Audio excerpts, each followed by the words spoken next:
Allahu Akbar, Allah. Suara azan menyentuh jiwa. Subuh menyapa pemur cahaya. Ramadan datang membuka makna. Kami bangkit dengan cita.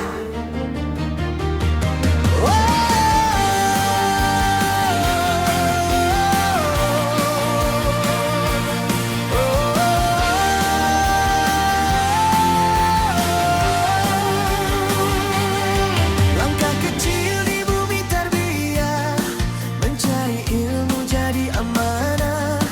Bukan sekadar bicara indah, tapi jiwa yang mau berubah. Brain boost jadi medan cahaya, minda diasah hati dijaga. Nasihat nenek jadi inspirasi, terus melangkah tanpa leka. Assalamualaikum warahmatullahi taala wabarakatuh. Salam sejahtera dan salam Malaysia Madani. Salam Ramadan penuh keberkatan. Alhamdulillah, bersama saya Nadia Ahmad dari Radio Klasik, dan hari ini kita akan bersiaran secara langsung dalam Ramadan Brain Boost Siri 2.0. Terima kasih kepada semua yang hadir di Dewan Dinamik Iftar hari ini, dan pastinya pagi ini pagi yang cukup indah kerana kita dapat bersama-sama, dan tidak dilupakan juga saudara yang menonton secara langsung menerusi live Facebook Iftar. Terima kasih. Tak kiralah berada di mana jua, di rumah, di pejabat, atau mungkin ada yang dalam perjalanan menghala ke destinasi tujuan saudara. Didoakan semoga selamat sampai, dan terima kasih kerana memilih ruangan ini untuk mengisi ruang Ramadan saudara dengan sesi penceritaan, perbincangan yang insya-Allah akan memberi makna tersendiri. Dan mudah-mudahan hari ini bukan sekadar lapar dan dahaga sahaja mengisi ruang Ramadan dan mungkin dapat juga kita menajamkan fikiran, juga melembutkan hati, pastinya dalam Ramadan Brain Boost siri 2 kali ini.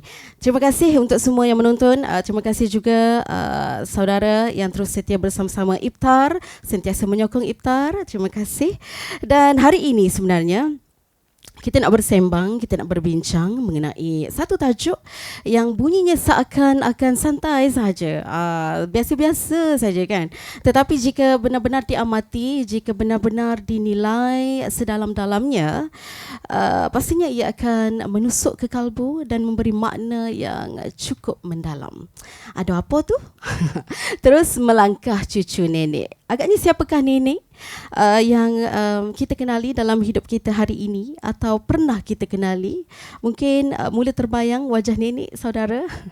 Dan siapa pula cucu yang terus melangkah dan sedang melangkah membina kehidupan hari ini. Naratif sedikit mengenai nenek dan cucu. Bayangkan seketika seorang nenek yang penyayang tetapi tegas mendidik cucunya sejak kecil, menanamkan nilai agama, akhlak dan menegaskan kejayaan dunia dan akhirat. Juga cucu yang dibesarkan, membesar tanpa teknologi moden, belajar melalui cerita, membaca dan mendengar pengalaman hidup.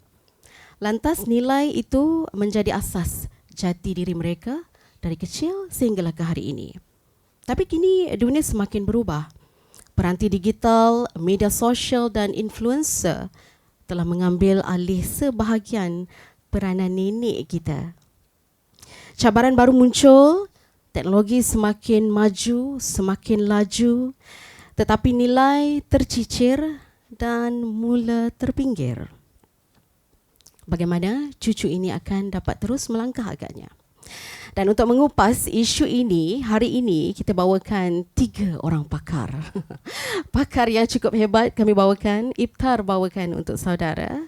Saya mulakan dengan yang paling hujung sekali. Assalamualaikum, apa khabar? Waalaikumsalam. Ini dia yang berbahagia, Datin Hazimah Haji Samin.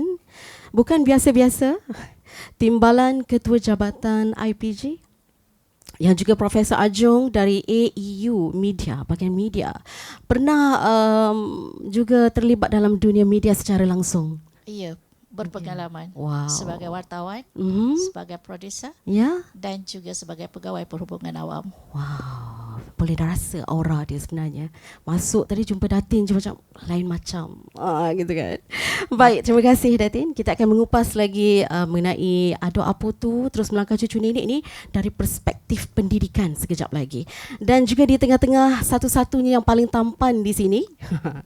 Kita ada yang berbahagia, Associate Professor Colonel Retired, Datuk Technologist Dr. Husin Jazri, Chairman NetSec, juga Profesor Talent University. Dan inilah dia pakar keselamatan siber. Apa khabar, Datuk Profesor? Sihat? Khabar baik dan terima kasih kerana menjemput saya. Baik, hari ini kita nak berbicara mengenai keselamatan siber yang boleh dikatakan hari-hari kita ni terancam sebenarnya. Jadi apa yang perlu digali hari ini, sama-sama tunggu sekejap lagi. Dan yang manis berseri-seri di sebelah saya ni, apa khabar Puan? Ini dia SCP Cik Haniza Snapi. Alhamdulillah hari ini dapat bersama-sama merupakan penolong pengarah operasi pencegahan bahagian operasi. Ya, betul.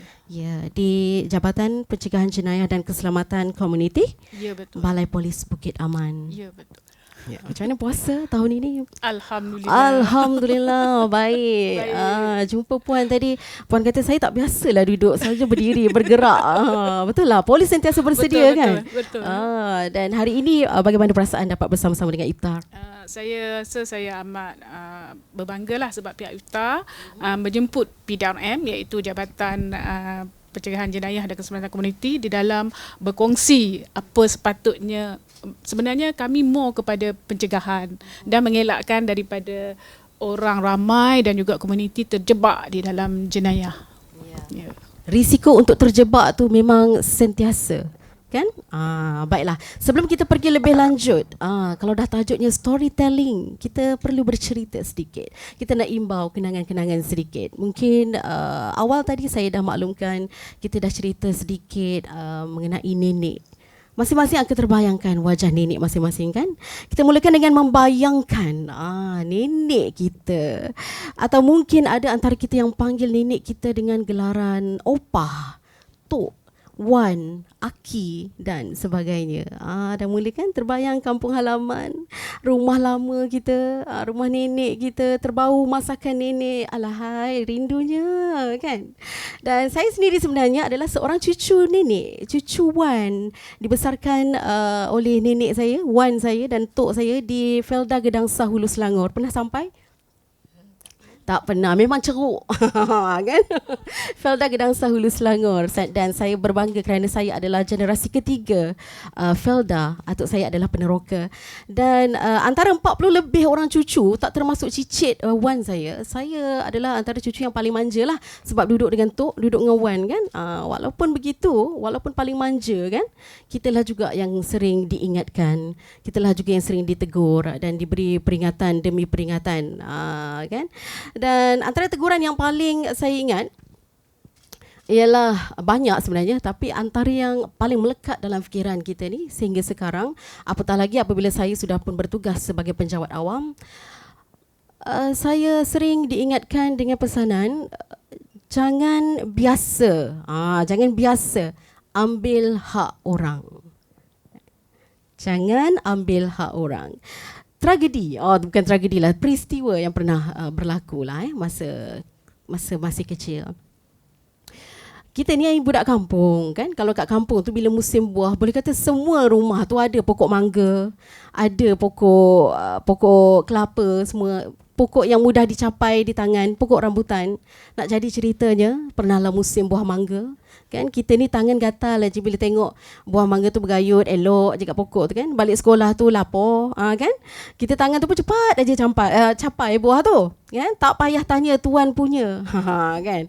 Tanpa bagi tahu tuan, main capai ikut suka. Bila balik rumah, bila wan nampak, ni mana pula kau dapat ni buah ni? Dia kata, buah siapa pula kau rembat ni? Dia kata, kan. Pergi lokeh, pergi jumpa balik tuan punya pokok ni, kata. Minta balik, minta kebenaran.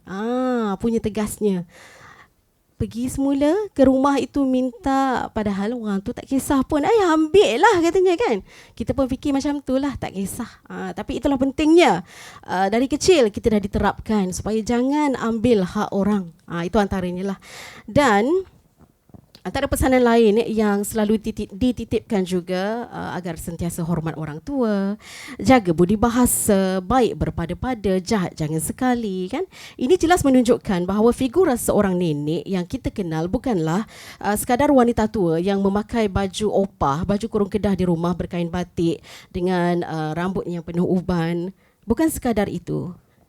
Tapi nenek adalah seorang insan yang jiwanya syarat dengan kasih sayang.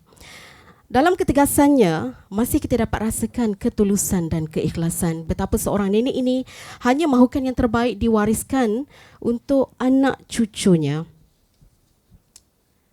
Dan nenek jugalah yang paling tegas menyampaikan ilmu agama.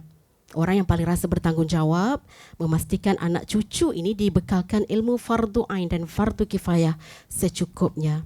Kalaupun bukan nenek sendiri yang mengajarkan cucunya mengaji, akan dihantarkan cucu ini ke rumah guru mengaji. Paling pantang lah dulu kalau kita masih kecil-kecil. Sebelum maghrib tak balik ke rumah.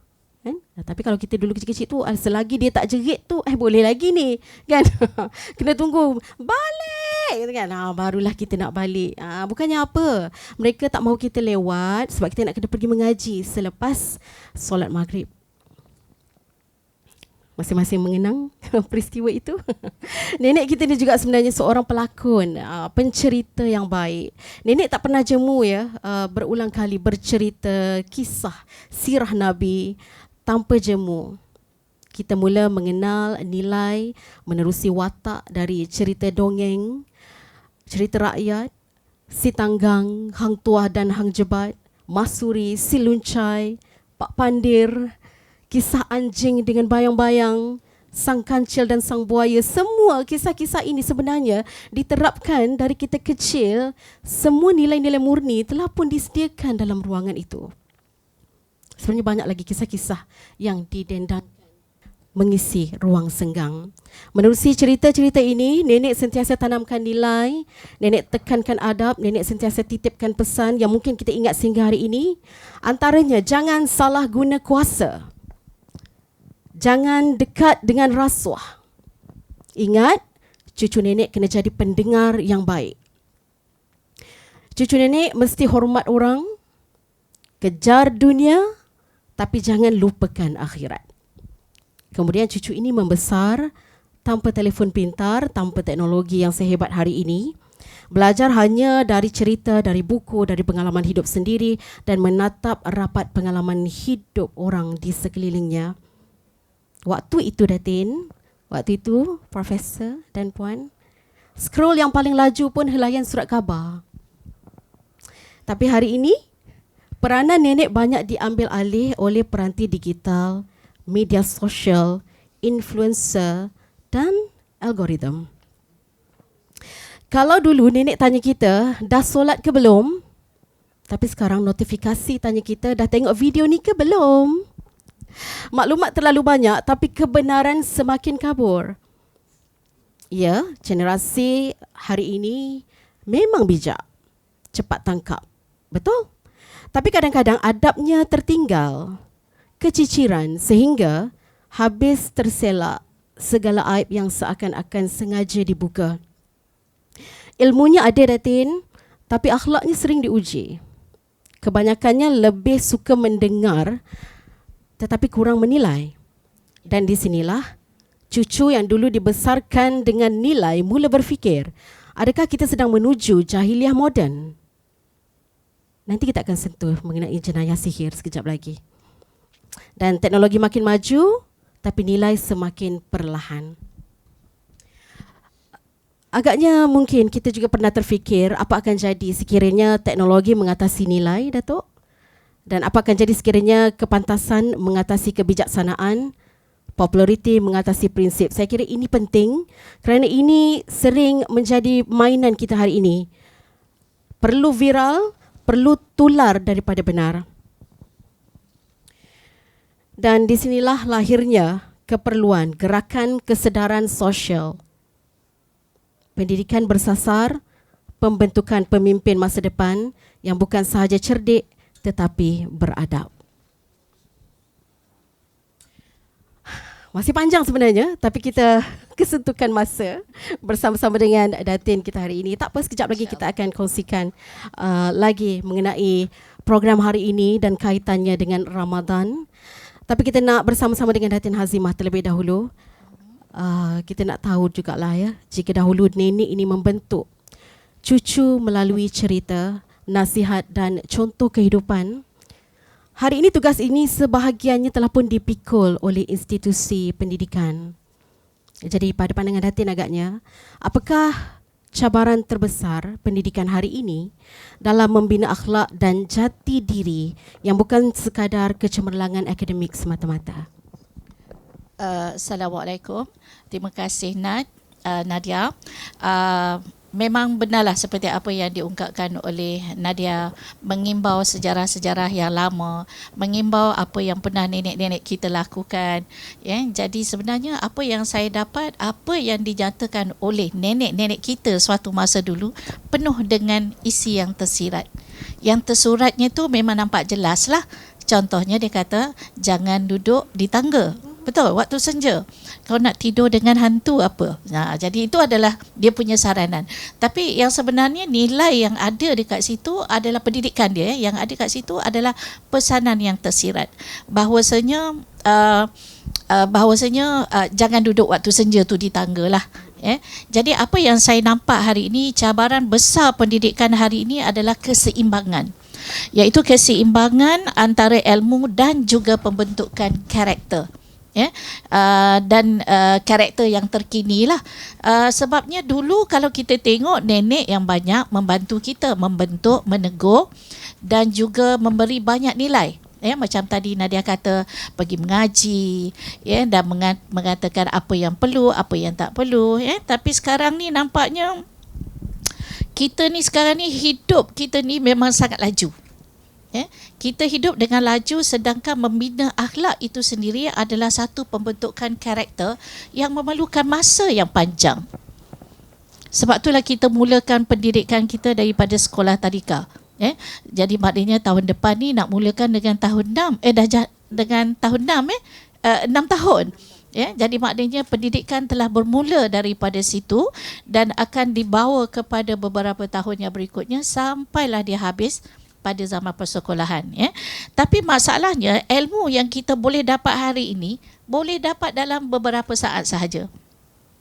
Jadi ini adalah cabaran yang nampaknya nanti akan memberi impak kepada Puan Haniza dan juga dengan Prof sendiri untuk melihatlah ataupun menilai semula, sebab ilmu yang kita dapat dalam beberapa saat ini sebenarnya, contohnya Google dia boleh memberi jawapan yang cepat.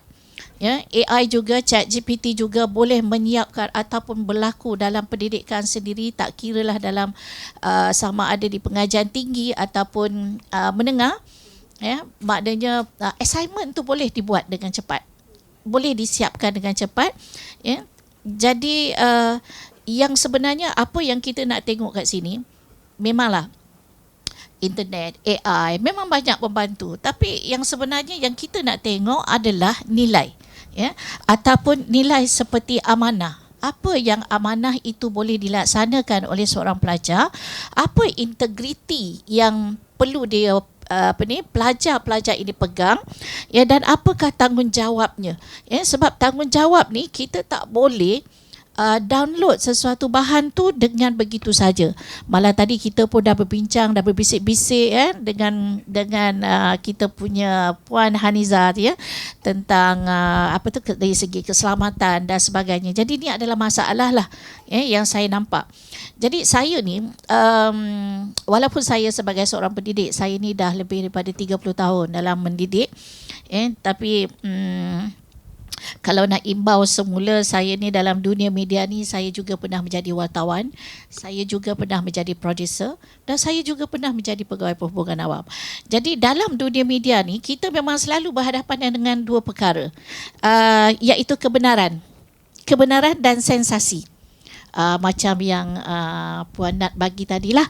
Maknanya apa yang dicerita tadi itu adalah penuh dengan sensasinya, dan penuh dengan kebenarannya. Memang teruji sampai sekarang. Tapi masalahnya kita ni memang kita bolehlah melahirkan untuk pelajar yang cemerlang, tapi cabaran sebenarnya pada masa hari ini adalah bagaimana nak membina manusia yang tahu menggunakan ilmu dengan betul.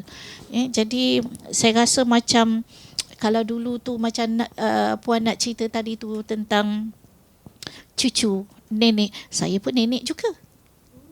Saya pun seorang nenek juga. Jadi sebenarnya tanggungjawab untuk pembentukan karakter ni, yang mana karakter ni, pembentukan karakter ni adalah salah satu daripada elemen yang mula diterapkan oleh Kementerian untuk kurikulum 2027 nanti. Maknanya dia sangat mementingkan tentang pembentukan karakter. Jadi mungkin ini adalah berikutan daripada banyak isu, banyak kes yang berlaku yang menyebabkan karakter itu perlu dibentuk daripada awal lagi. Jadi jadi kita ni mungkin pejabat awam yang ada di depan kita ni, mungkin sebahagiannya adalah guru-guru di sekolah, ataupun pensyarah-pensyarah, ataupun mana-mana yang berkaitan juga. Sebenarnya membentuk watak dan cara berfikir generasi masa depan ni berkait rapat dengan memanusiakan manusia. Jadi sebenarnya sejauh mana pendidikan itu boleh memanusiakan manusia tu, kadang-kadang dia menjadi question mark. Mampukah kita dengan cabaran ataupun dengan godaan AI yang begitu cepat, mampat dan juga tangkas dalam menyelesaikan masalah. So saya rasa pendidikan ini bukan sekadar memindahkan ilmu ataupun kita melaksanakan peranan, sebab Prof pun dia pun seorang pensyarah juga. Saya pun seorang pensyarah juga. Jadi sebenarnya kita bukan sekadar memindahkan ilmu. Betul tak Prof? Betul. Tapi sebaliknya peranan pendidik ni adalah membentuk manusia. Sebab tu saya suka menggunakan perkataan memanusiakan manusia, yang sangat berhadapan dengan cabaran apabila proses kita sekarang ni diganggu oleh AI. Tapi AI tu ada banyak kelebihan, ada banyak keperluan, tapi gangguan dia tu disebabkan kita ni tak ada etika. Jadi dekat situlah masalah yang saya nampak lah, macam mana ataupun bagaimana peranan pendidikan ini boleh memanusiakan manusia. Selain daripada Tuan Haniza, selain daripada dengan ketegasannya Prof, jadi kita ni ada lembutnya dalam pendidikan. Jadi saya pun selalu juga berkata dengan pelajar saya bahawa teknologi tu sebenarnya dia neutral. Dia neutral sangat. Maknanya kita boleh guna pakai, tapi nak guna pakai tu kenalah ikut syarat-syarat. Betul tak Prof? Betul kan? Betul. Jadi yang menentukan baik atau buruknya manusia ni adalah bagi pada manusia yang menggunakannya. Tapi teknologi ni mesti disertai. Maknanya kita boleh guna, tapi mesti disertai dengan literasi digital dan juga literasi etika. Baik. Saya tertarik dengan memanusiakan manusia dan pembentukan karakter itu tadi. Tetapi generasi hari ini sebenarnya sangat terdedah seperti yang Datin maklumkan tadi. Terdedah kepada teknologi dan media sosial. Agaknya Datin, bagaimana sistem pendidikan ini boleh memastikan anak-anak kita, anak murid kita ini menjadi bijak teknologi tetapi tetap kekalkan adab itu?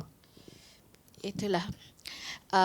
Dia macam ni, kalau kita dalam wartawan ni kita senang sikit nak jawab kan, tapi dalam pendidikan pun dia lebih lagi berteraskan literasi tadi yang saya sebut tadi, literasi digital dan juga literasi etika yang perlu kita pegang. Sebab apa yang utamanya sekarang ini, mereka ni kena faham dengan tanggungjawab di sebalik teknologi lah. Dan saya pun selalu diajar dengan satu prinsip lah, verify. Bila kita dengar sesuatu ataupun mendapat sesuatu ilmu tu, kita mesti verify before you amplify.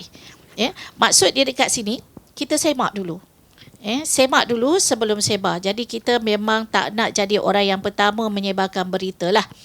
Jadi kita sentiasa memastikan berita itu adalah satu benda yang betul. Jadi ini adalah di antara elemen-elemen yang perlu ada dalam kalangan pejabat awam sendiri ataupun dalam dengan pelajar-pelajar sendiri. Jadi apa yang kita bincangkan hari ini memang adalah satu tajuk yang baik, yang mana dia punya impak dia boleh sampai kepada semua pihak. Jadi apa yang saya katakan hari ini bukan sekadar tahu menggunakan aplikasi atau AI, tapi juga kita kena faham apa kesannya terhadap berita-berita yang kita bawa salah, dan apa sebabnya.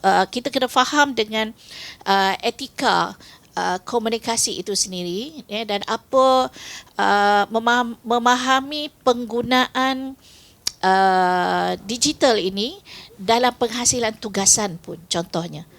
Sebab sekarang ni kita memang dah tak boleh nak buat teguran secara terus, sebabnya sekarang ni plagiarism juga adalah satu isu yang besar dalam pendidikan. Bila plagiarism mengambil tempat, maknanya minda pelajar kita memang dah totally out. Minda pelajar kita dah tak boleh nak dibentuk, kita dah tak boleh nak alirkan mengikut apa yang cadangan yang nenek kita cadangkan. Jadi ni memang saya nampak macam AI hari ini macam kita ni tak punya nilai moral. Sebab kita dah boleh ambil, boleh guna, kemudian kita sebar, kemudian kita juga menghasilkan dan menganggap itu adalah karya kita. Ini yang sangat penting ni. Bila kita katakan itu adalah karya kita, maksudnya kita telah melakukan satu kesilapan. Kita tidak menghargai usaha orang lain, penulis-penulis lain. Jadi saya nak nasihatkanlah generasi yang pada hari ini, supaya jangan smart dengan teknologi. Boleh smart dengan teknologi, tapi kita juga kena jaga adab. Dan kita juga kena ada tanggungjawab digital. Jadi ringkasnya, kalau kita dalami lagi dalam melahirkan generasi ni, kita ni memang smart, tech smart, teknologi smart, tapi juga kita juga kena ada heart smart. So bila heart smart ini, maknanya kita boleh elakkan isu buli, kita boleh elakkan jenayah, yang asasnya datangnya adalah daripada pendidikan. So pendidikan sebenarnya memainkan peranan. Jadi saya pun sebagai pendidik, saya memang sangat menyambut usaha Kementerian Pendidikan Malaysia supaya pembentukan karakter itu diterap dalam semua kurikulum yang ada pada masa hari inilah, dan akan dibuat pada tahun 2027 nanti pada kurikulum yang baru. Saya sangat menyambut baik usaha yang baik, dan moga kita terus melangkah agar cucu kita terjamin di masa depan, dan fungsi nenek, saya nenek fungsi nenek saya ni, nenek yang dipanggil Nenda. Nenda. Baik. Okey, semoga bermanfaatlah kepada generasi yang akan datang, insya-Allah. InsyaAllah. Amin. Ingat ya, semak dulu baru sebar. Kita ni kadang-kadang tu kita percaya dulu. Kita sebar, tak sabar-sabar nak sebar. Apapun, jadi jelaslah di sini pendidikan bukan hanya membina pelajar yang cemerlang dalam akademik, tetapi juga membina manusia yang berprinsip. Baik, kita nak ke Prof. Kita nak berbicara pula mengenai keselamatan siber. Kalau tadi kita dah dicaknakan dengan pendidikan, pentingnya pendidikan, nilai, memanusiakan manusia. Dan kali ini untuk keselamatan siber, agaknya apakah ancaman keselamatan siber paling kritikal hari ini yang sedang dihadapi oleh generasi muda kita? Silakan Prof. Terima kasih. Ancaman siber bukanlah satu perkara yang baru dalam dunia digital.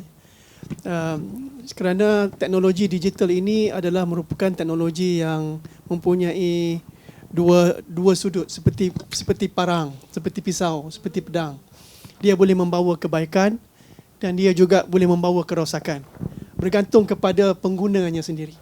Jadi dalam kita meneroka kepada teknologi cyber untuk pelbagai aspek kehidupan, sama ada pelajaran, dalam pekerjaan, mencari pendapatan, memajukan negara.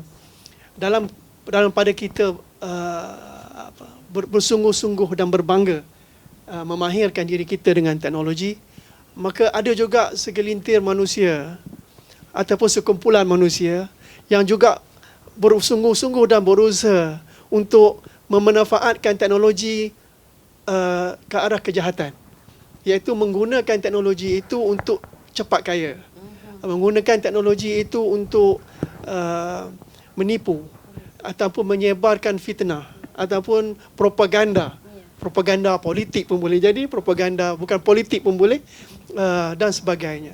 Jadi teknologi itu sendiri bersifat neutral.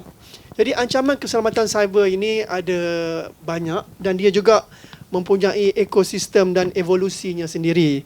Yang pertamanya, apabila kita berkata berkenaan dengan keselamatan cyber, ada 3 aspek keselamatan cyber yang kita perlu kategorikan. Sebab dalam bahasa Melayu dengan bahasa Inggeris ni dia ada sedikit perbezaan. Kita berkata keselamatan cyber dalam bahasa Melayu ni barang kami semua. Tapi sebenarnya keselamatan cyber ni dia ada 3 aspek.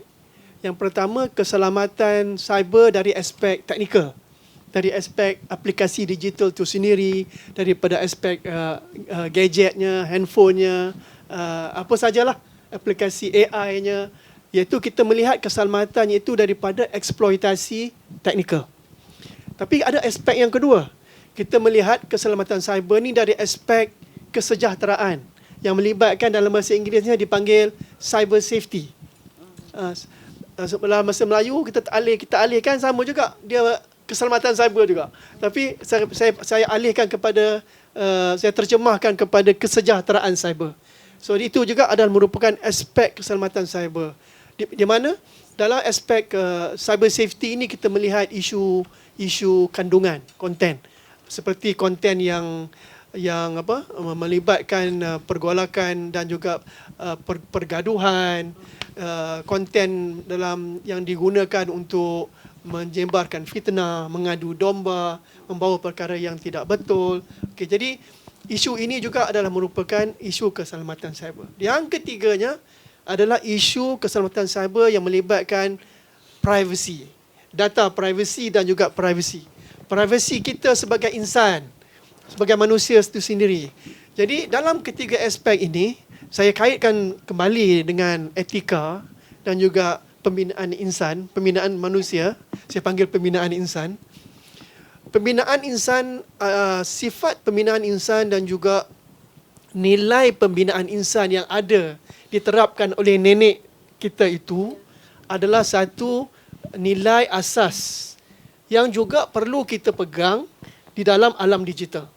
Sebagai contohnya, apabila kita dalam alam fizikalnya, apabila nenek kita berkata jangan memfitnah orang, maka kita juga perlu mengambil nilai ini dan membawanya ke dalam alam digital, dan kita tidak menggunakan peranti dan juga aplikasi yang ada untuk memfitnah orang, ataupun mengambil hak orang, ataupun menipu orang, ataupun menyampaikan saluran fitnah, cerita yang masih belum dipastikan dan sebagainya lah. Jadi nilai insan itu sendiri yang ada pada kita itu juga merupakan nilai insan yang amat diperlukan dan didahagakan oleh alam digital. Okay? Jadi sifat itu sama, cuma media ataupun medium sahaja yang berbeza. Jadi bagaimanakah kita kehadapan dalam aspek ini? Maka di sini perlu ada pembentukan insan itu sendiri, dan pembentukan insan itu bukan saja pembentukan insan dalam bentuk akhlak fizikal, tetapi juga pembentukan insan dalam juga sepertinya dalam dunia digital. Perlu ada satu mekanisme di mana cucu-cucu kita ini dan juga bukan saja cucu, emak dan nenek, kesemuanya ini dapat diterapkan nilai-nilai dan juga amaran-amaran yang boleh menjadikan mereka mangsa kepada ancaman digital seperti scam.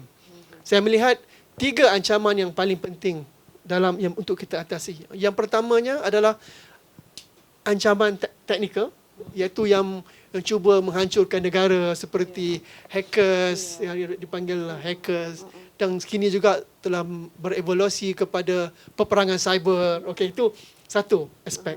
Tapi aspek yang lain lebih penting juga, yang amat penting juga adalah scam. Scam adalah satu penyakit yang amat berat, amat besar. Saya anggarkan dalam kajian saya, setiap 5 orang rakyat Malaysia, seorang pasti kena scam. Ya. Jadi bayangkanlah berapa banyak scam ada di keliling kita. Jadi scam ini adalah merupakan satu bukan nuisance lagi, bukan satu gangguan, dia ancaman kepada diri kita dan juga diri orang yang kita sayangi dan diri masyarakat dan segala, dan juga ekonomi negara juga. Yang apa namanya, aspek yang ketiga, ancaman privacy. Kita menggunakan social media ini untuk menjatuhkan privasi orang lain. Di Malaysia ini saja telah berlaku sekurang-kurangnya, saya kira dalam kiraan saya tak kurang daripada 4 kes bunuh diri disebabkan oleh cyberbully. Ya, ini rakyat Malaysia. Ya.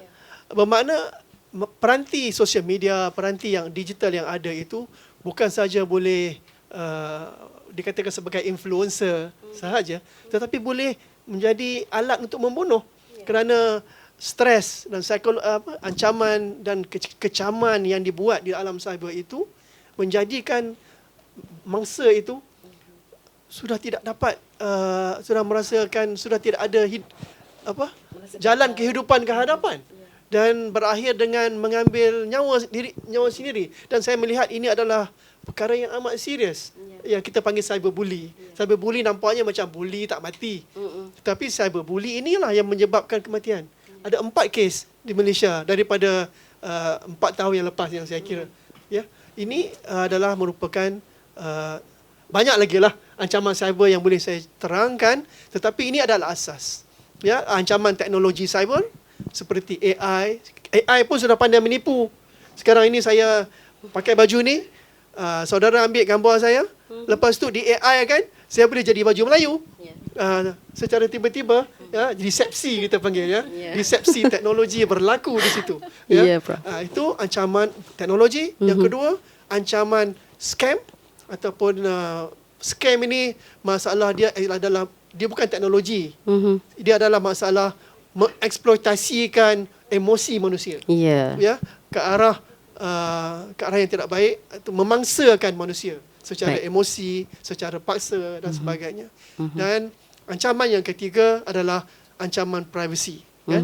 Dalam agama kita pun, dalam Al-Quran ada ditulis, wala tajassasu, janganlah kamu mengintai-ngintai. Kita kena beri penghormatan kepada setiap insan, digital ataupun fizikal, ruang privasinya sendiri, ya, supaya kita tidak melampaui batas. Baik, itu cukup. Saya bila Prof menyebutkan mengenai ancaman-ancaman, saya terfikirkan, wahai cucu-cucu nenek, cukupkah kuat kita ini untuk menghadapi ancaman-ancaman hari ini? Bukan saja kita, juga anak cucu kita nanti. Tapi kita nak berehat seketika, dan kita akan kembali sekali lagi selepas ini dengan kupasan-kupasan yang lebih menarik. Jadi terus setia bersama-sama kami dalam Ramadan Brain Boost Siri 2.0. Saya adalah Mat Koyen. Mat Koyen adalah pelakon ya acik-acik. Alah, macam tak kenal pula acik ni. Terima kasih semua. Ini untuk anda sama. Koyen boleh berlakon jadi robot intelligence. Bukan macam kucing acik kencing kat pasu je tau.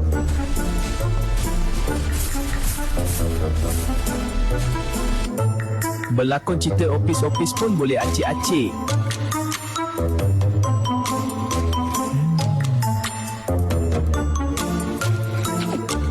Kadang-kadang Koyen jadi opa, Koyen sarangan yodong seng.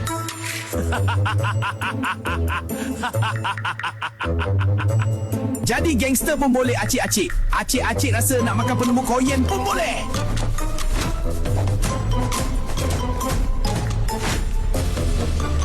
Jadi pengarah pun boleh. Cut. Berlakon macam katak pisang lembik. Kau boleh balik sekarang. Berlakon jadi polis pun boleh. Cakap je nak tangkap siapa, pasti koyen akan sampai. Kau penyamun telur ayam tu kan? Bukan saya, Tuan. Orang lain yang lakukan semua tu. Jangan tipu. Aku tahu kau sorok telur tu. Setelah diteliti, memang ternyata koyen lah yang terbaik setakat ni.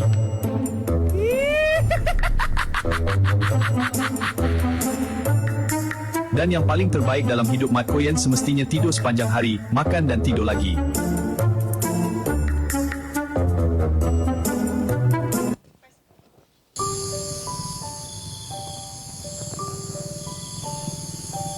Sedapnya kalau dapat makan ikan keli masak lemak. Tapi mana nak cari ikan keli petang-petang macam ni? Santan pun tak ada. Oyen, kau nak ke mana? Dah petang ni.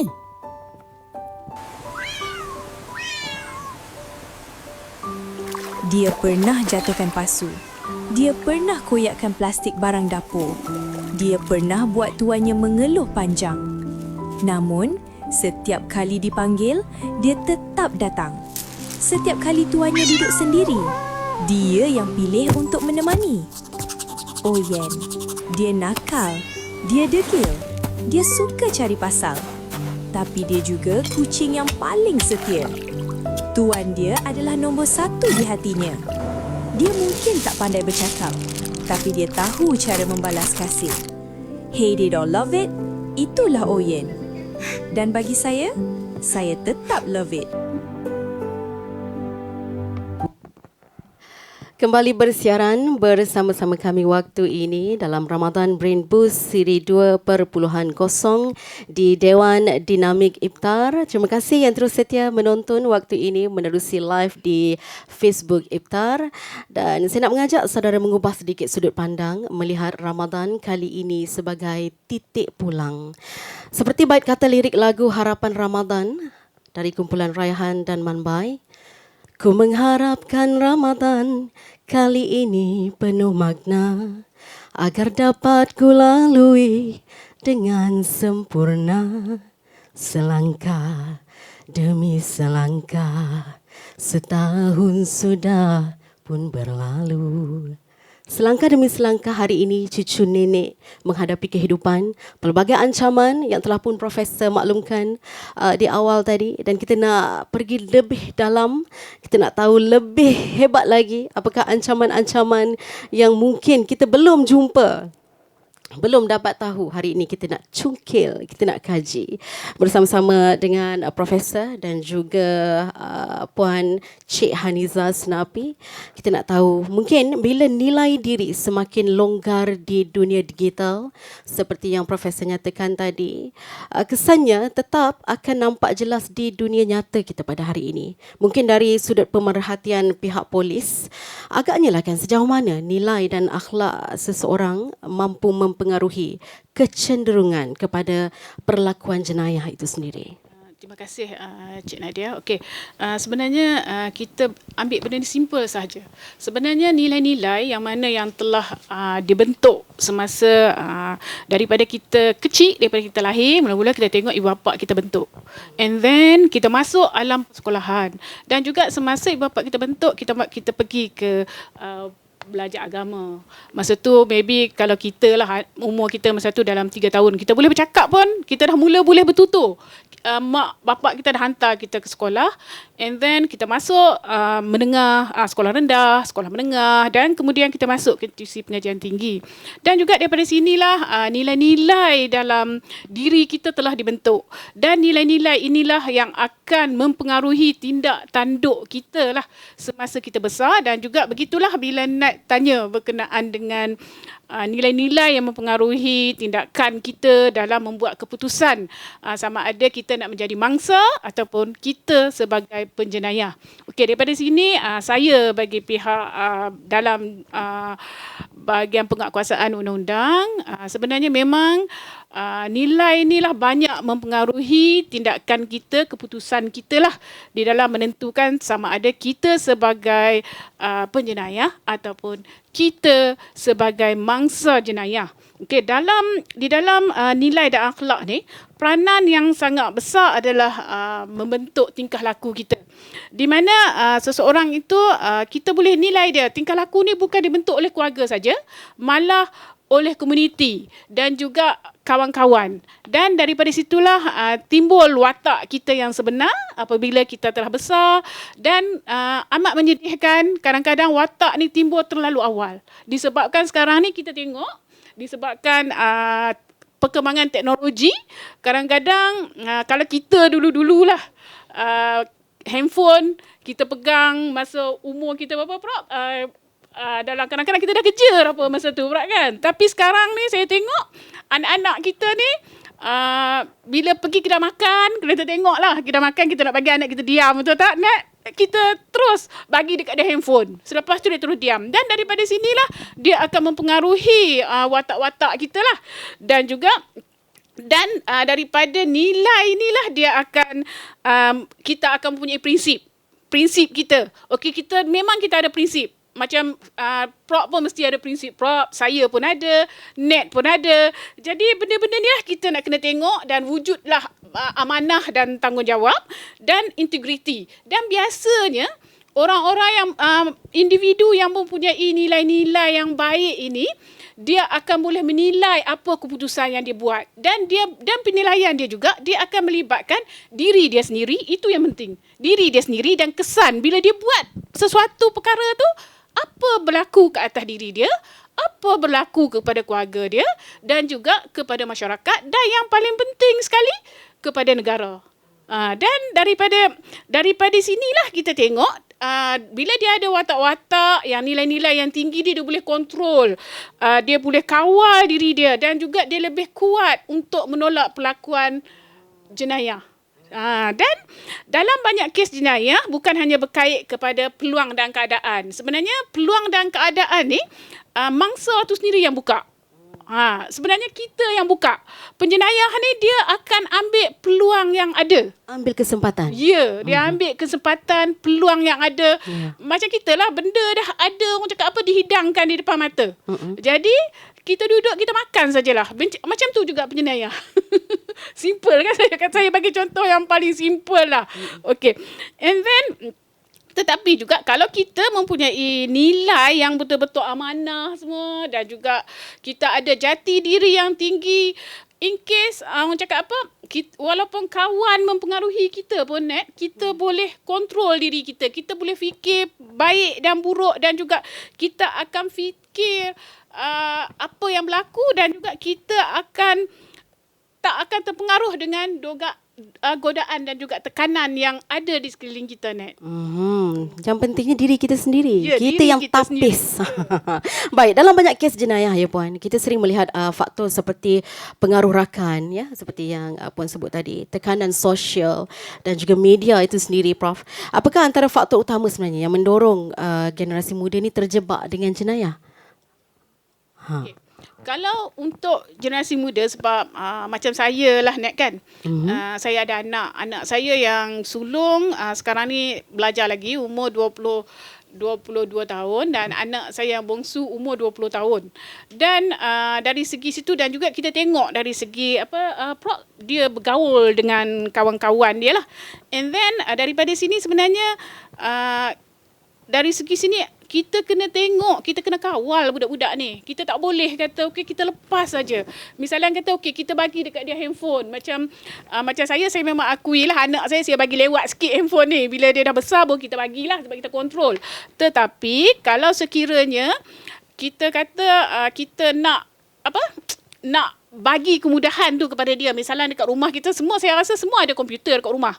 Jadi komputer tu kita letaklah tempat yang kita senang nampak. Bukannya kita letak dekat bilik masing-masing. Sekarang ni yang jadi masalah dia, anak-anak kita ni suka privacy, Net. Jadi dia akan minta orang satu komputer, dia akan letak dekat bilik dia.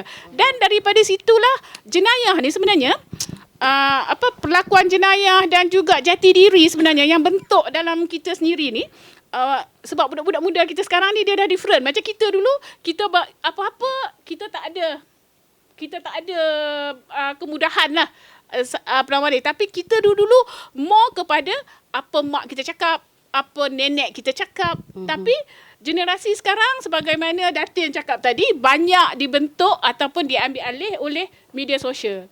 Jadi di sinilah kita ni kalau boleh kan, kita cubalah mengatasi benda tu. Dan anak muda kita juga pada masa sekarang ni, dia lebih kepada tekanan sosial.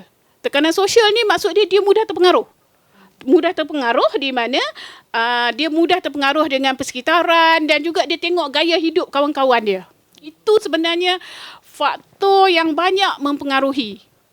Maksud dia memang kalau kita memang akuilah apa Nek cakap, memang pengaruh daripada kawan-kawan, persekitaran dan juga pengaruh sosial dia. Macam mana kehidupan dia punya lifestyle dia. Benda ni lah yang kita kena kawal lah sebagai ni. Dan juga sekarang ni kita tengok, kan kita selalu tengok dalam Facebook, dalam ni semua benda yang dipaparkan adalah konon-kononnya lah. Dia tak tunjuk situasi yang sebenar.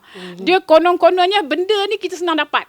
Jadi bila senang dapat, Prof, itulah jadi dia budak-budak ni dia mudah terpengaruh dan juga apa yang social media cakap betul. Itulah masalah dia Nek sebenarnya. Mereka lebih percaya social media daripada cakap nenek ataupun cakap mak ayah kan. Itu dia. Baik. Kita dah tahu sedikit mengenai keselamatan dan mungkin pendedahan awal kepada anak-anak ini juga faktor sebenarnya kan. Tapi kita tak sedar. Kita menggunakan kesempatan tadi kan supaya lebih mudah. Baik, saya nak kembali bersama-sama dengan Prof. Kita nak tahu dengan lebih lanjut. Bila generasi keluar dari bilik darjah seperti yang kita bincangkan awal tadi bersama-sama dengan Datin dari sudut pendidikan, mereka masuk ke dunia tanpa sempadan. Jadi sebenarnya apa langkah penting yang perlu difahami bukan saja oleh ibu bapa, juga pelajar itu untuk membina literasi digital yang selamat dan bertanggungjawab? Itu lebih penting agaknya. Bagaimana, Prof? Terima kasih. Soalan yang baik, tetapi sukar untuk dijawab. Untuk membina jati diri, kita panggil, di alam digital, dalam keadaan konteks kita di Malaysia sekarang ini, kita tidak mempunyai satu konsep pendidikan yang centralized secara berpusat. Pendidikan yang ada kepada setiap individu berbeza mengikut acuan ibu bapa dan juga pergaulan dia dengan kawan-kawan dia dan juga pengalaman dia menggunakan bahan digital itu sendiri, sama ada social media dan sebagainya. Dia mengambil inisiatif sendiri untuk buat research, buat kajian. Dan peranti itu memberi ruang kepada mereka untuk mendapat pelbagai maklumat. Apakah maklumat itu benar, maklumat itu tak benar, maklumat yang paling baik ataupun perlu ditapis, tidak ada penafisan di situ. Jadi pembentukan setiap individu dan jati diri individu untuk bertahan, untuk selamat di alam digital ini, buat masa ini, sukar untuk diukur. Kerana tidak ada neraca pengukur yang standard, yang pasti. Ya. So ini adalah satu yang saya fikir satu cabaran yang besar yang saya amat risau dan saya amat gusar sebenarnya. Kerana terdapat kelompongan di dalam ruang pendidikan yang ada di sekeliling kita pada masa ini. Yang pertamanya, apabila anak-anak kita pergi ke sekolah, tidak ada pendidikan formal tentang keselamatan digital. Kemudian anak kita akan belajar sendiri dan mengikut pengalaman sendiri. Ada yang kebanyakan kena scam dan pelbagainya. Dia belajar daripada kepahitan pengalaman. Ya, apabila anak kita masuk ke sekolah menengah, di sekolah rendah tadi kan, guru-guru di sekolah rendah sudah pakai WhatsApp untuk mentadbir sekolah ataupun aktiviti sekolah dikoordinasikan dengan WhatsApp ataupun Telegram. Jadi anak-anak, kalau nak kita halang daripada peranti handphone, sukar. Sebab dia pun, kawan-kawan dia pun sudah menggunakan WhatsApp untuk berkongsi maklumat. So satu sudah menjadi cabaran untuk menahan mereka daripada menggunakannya dari peringkat awal. Sukar. Masuk sekolah menengah, pun tidak ada satu pendidikan yang formal ataupun yang standard tentang keselamatan cyber, kesejahteraan cyber, privasi cyber. Tak ada. Yang ada hanyalah pendidikan formal. Dan sekali lagi, anak-anak itu akan bergantung kepada pengaruh kawan-kawan dan juga kemudian kemungkinan bagi yang bernasib baik, ada guru yang hebat yang mempunyai menunjukkan tauladan yang baik di alam cyber. Maka guru itulah akan menjadi jago, akan menjadi dia punya idola. Alhamdulillah kalau ada. Tapi tak semua sekolah ada guru yang sebegitu yang boleh membentuk anak muridnya dan mempengaruhi sekolah itu untuk ke arah yang kita kehendaki. Jadi di situ very sporadic, bagi saya tidak ada sesuatu yang standard dan tidak ada neraca pengukur pula tu untuk mengukur apakah saya ini sudah hebat dari segi keselamatan cyber, saya ini scam proof, kita panggil scam proof ke, tak ada test pun, tak ada pun ujian untuk kita teruskan sama ada kita ni scam proof ataupun selamat di alam cyber. So sistem neraca penilaian dan check and balance ini amat terlalu longgar di dalam cyber. Ini adalah satu cabaran yang besar. Dan yang paling besarnya yang saya risau sekarang adalah champion. Siapakah yang patutnya menjadi jago di dalam negara kita ini untuk ke depan mendidik dan juga mengajar masyarakat tentang keselamatan cyber, kesejahteraan cyber, privasi cyber. Kita tidak ada agensi yang khusus dalam bidang ini. Masing-masing hal masing-masing. Dan saya berharap since puan ASP ada dekat sini, puan ACP. ACP. Maaf, saya dah tersasul. Puan ACP ada di sini. Keselamatan jenayah dan juga community. Alright. Saya melihat satu peranan yang besar lah yang terpaksa dimainkan oleh pihak PDRM di sini untuk mencari champion di setiap perumahan dan komuniti. Sekarang ni saya rasa PDRM mempunyai champion pada setiap kawasan perumahan dari segi keselamatan komuniti. Dan saya juga minta supaya ianya dikembangkan, keselamatan komuniti itu bukan saja terhad kepada fizikal, tetapi cari juga champion-champion keselamatan komuniti di alam cyber. Jadi dekat komuniti itu ada dua bahagian. Satu yang bahagian cybernya, satu yang bahagian itu adalah saya rasa satu strategi yang baik untuk PDRM. Tapi again, PDRM semata-mata tak cukup. Kita perlu menggembelingkan seluruh tenaga untuk memusatkan kepada satu strategi yang lebih menyeluruh tentang bagaimana untuk membina jati diri di alam cyber ini kepada anak cucu, kepada ibu bapa, juga kepada nenek-nenek. Kerana kalau kita tengok akaun yang kita panggil apa tu? Akaun Kaldai. Akaun kalau ada scam tu, dia akan masuk dalam akaun Kaldai. Akaun Kaldai tu kadang-kadang pengguna atau tuan punya akaun Kaldai tu kadang-kadang nenek je. Nenek yang tak ada orang kampung yang tak ada tidak diberi pendedahan dan pengetahuan. Betul. Dia perlukan duit kan. Jadi nama dia digunakan untuk buka akaun, tapi akaun tu dia tak dapat. ATM cardnya dia dipegang oleh sindiket. Jadi bila polis cari nama dia, sindiket yang di belakang tu terlepas. So ada banyak strategi untuk penjenayah penipu ini melarikan diri di alam cyber. Jadi itulah pandangan saya buat masa ini tentang apa yang berlaku. Ya, terima kasih Prof. Dan saya kira sebenarnya Iftar juga telah pun memainkan peranan untuk mencipta kesedaran kan kepada bukan saja kepada guru-guru tetapi juga kepada semua penjawat awam, tak kira siapa juga rakyat di Malaysia khususnya. Dan sebelum kita nak mengakhiri, saya nak sentuh juga sedikit Puan mengenai jenayah seksual dalam talian kerana ini semakin membimbangkan dan kebelakangan ini kita sering dengar tentang kes grooming, eksploitasi seksual dan ugutan melalui media sosial Puan. Jadi sejauh mana seriusnya perkara ini? Silakan. Terima kasih Nat. Ya, sama. Okey. Memang kalau kita tengok sekarang dia sebenarnya bukan seksual dan kanak-kanak lah. Memang kami dalam PDRM pun orang cakap apa, memandang serius perkara ni sebenarnya. Dan pada masa yang sama memang of course lah cyber lah sekarang ni. Jenayah memang kita memang ambil perhatian yang very serius dan juga yang ini pun sebenarnya Prof, dia banyak melibatkan melalui cyber juga. Sebab dia bukan apa, sekarang ni tak perlu dah untuk jenayah seksual dan juga kanak-kanak ni kan, dia tak perlu dah pergi jumpa kanak-kanak tu. Sebelum cyber kita dengan teknologi kita ni, bila kita nak buat jenayah seksual ke apa ke, semua kita more kepada fizikal. Maksud dia perlu berdepan.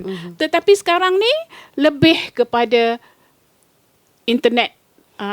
Itulah memanglah kalau kita ada anak-anak, kita pun risaulah, dan juga untuk remaja-remaja lah, kita risau sebenarnya sebab mereka ni adalah golongan yang akan memimpin negara kita di masa akan datang. Dan dari sinilah internet ni penggunaan tanpa kawalan, dan juga dan disebabkan perkara-perkara ini dia akan menyebabkan, kalau kita lihatlah sekarang ni banyak perkara-perkara yang melibatkan kanak-kanak di mana umur bawah daripada 12 tahun dah cabul, dan juga menunjukkan perkara-perkara yang kita tak, perkara-perkara tak elok lah yang kita tak ingini. Dan sebenarnya kawalan memang bergantung kepada family dan juga guru-guru lah. Tetapi melalui media sosial ni juga yang saya risaukan lah. Sebab kita bagi dekat anak-anak kita, kita bagi dekat adik-adik kita, kita bagi dekat cucu-cucu kita lah. Sebab dia kan nenek kan, kita bagi dekat cucu kita. And then dia orang ni bebas masuk, orang cakap apa, masuk ke mana-mana dalam internet tu. Jadi bila bebas, dia akan selalunya penjenayah ni dia akan groom kita dulu. Maksud dia bagi kepercayaan kepada adik-adik kita, dia bagi kepercayaan kepada kita, di mana dia bagi hadiah, dia pujuk, dia apa, dan selepas tu bila kepercayaan tu dah wujud di antara penjenayah dan juga individu berkenaan, maka dia akan mula meminta. Dia akan minta gambar tu pula, kalau gambar yang elok sopan tak apalah juga. Tetapi gambar yang memang tak sepatutnya lah, kita pun tak nak sebut lah benda tu. Bila gambar tu telah jatuh kepada penjenayah berkenaan, dia akan mula mengugut. Dia akan mula mengugut.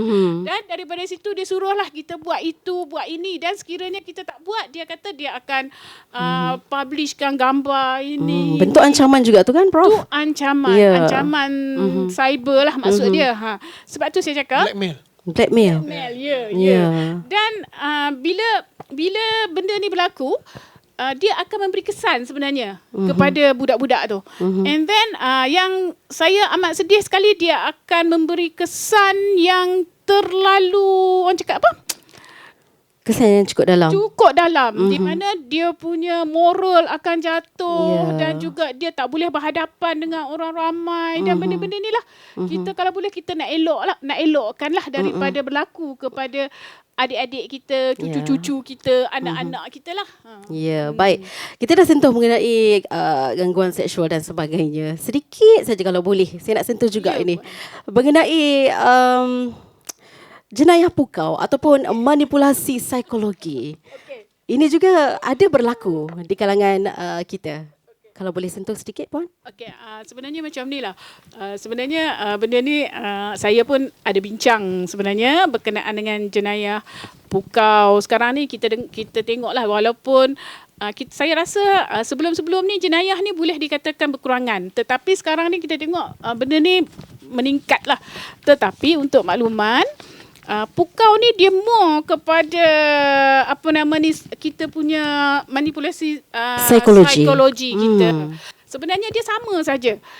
Macam mana jenayah-jenayah yang lain sebenarnya, dia adalah mempengaruhi kita sebenarnya. Bila misalnya dia lebih kepada dia jumpa kita, dia akan pujuk kita, dia akan dan yang ni dia selalu kadang-kadang dia bagi kat kita minuman. Minuman tu dia masukkanlah sesuatu bahan apa nama ni. Jadi sebab itulah saya cakap apa-apa berlaku dalam jenayah ni adalah atas kelalaian kita. Kita ni kita yang beri peluang. Pemangsa, kita yang bagi peluang.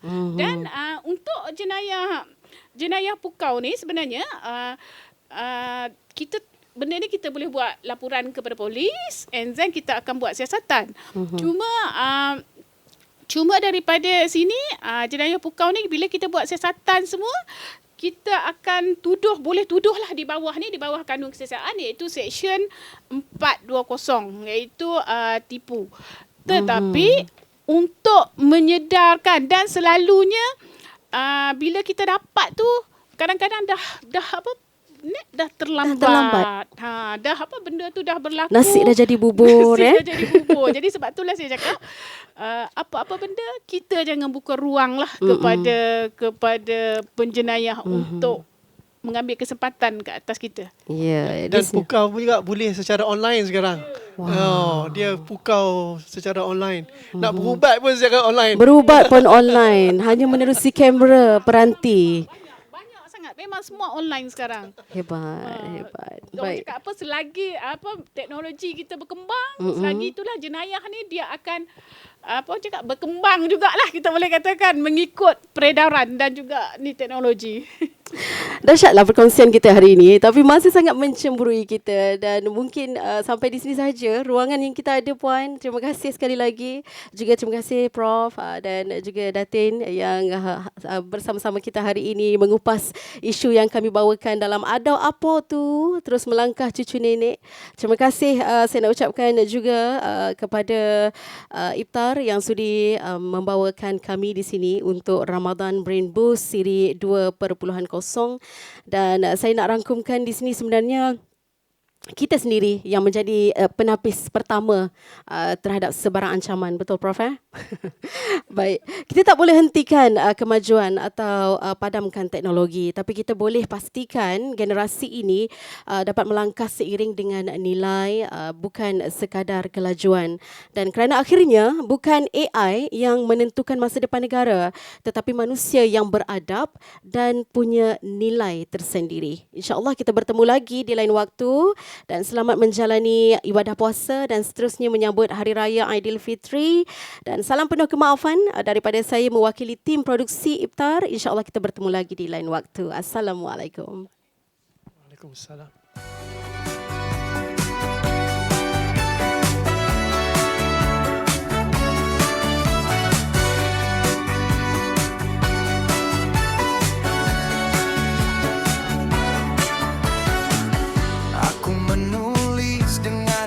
Yang terbuka di pentas mimpi kita bersua. Kau bersuara menghidupkan rasa di udara menyentuh jiwa. Lampu kota jadi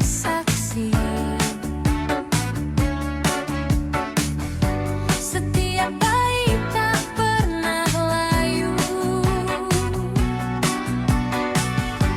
antara realiti dan ilusi. Kita bina harmoni berseri. Dia hadir dengan suara berani menganyam sunyi jadi melodi.